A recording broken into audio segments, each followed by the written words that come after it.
Praise the Lord. The best wishes to you and your family members in the name of God. దేవునికి మహిమ కలుగును గాక. దేవుని నామం పేరిట మీకును మీ కుటుంబ సభ్యులందరికీ శుభాభివందనములు. Today God's promise. ఈరోజు దేవుని వాగ్దానము. నీ బలహీనతల నుండి విడుదల పొంది ఉన్నావు. లూకా సువార్త 13:12. Thou art loosed from thine infirmity. Luke 13:12.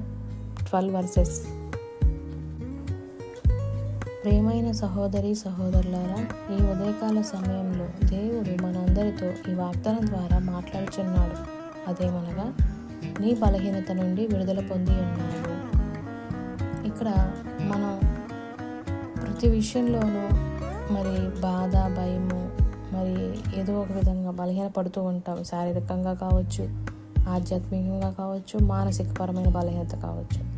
ఇలాంటి సందర్భాల్లో దేవుడు మనల్ని ఏమంటున్నాడంటే, ఆ సాతాను తెచ్చే బలహీనతలకి మీరు పడిపోకుండా నా సన్నిధిలో మీరు మోకరించి ప్రార్థించినప్పుడు, నన్ను ఆశ్రయించినప్పుడు, నా యొక్క కృపను మీరు కోరుకున్నట్లయితే మీ యొక్క బలహీనతలన్నిట్లో నుంచి మిమ్మల్ని చక్కగా నిలవపెట్టి నా వైపు, అంటే మనమందరము దేవుని వైపు చూసే ఆ యొక్క దృష్టి, అలాగే ఎప్పుడైతే మనము సంతోషం లేని పరిస్థితులు ఉంటాయో వాటన్నిటినీ కూడా మార్చి నిరుత్సాహం నుంచి విడిపించి మనల్ని సంతోషపరిచే విధముగా, మన యొక్క వ్యాధి బాధల నుంచి దేవుడు, పాప సాధకాను బంధకాల నుంచి విడిపించే దేవుడిగా మనకు ఉన్నాడు.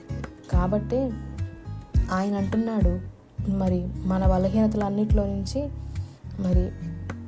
విడుదల పొందుకొని ఉన్నామని ఈ యొక్క వాగ్దానం ద్వారా మనకి తెలియచేస్తున్నాడు.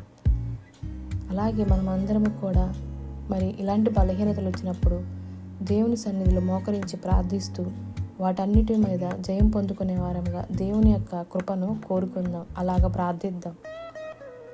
ప్రార్థన. కృపా సత్య సంపూర్ణుడైన మా ప్రియ పరలోకపు తండ్రి, మీకెన్నో వందనములు, స్తోత్రములు.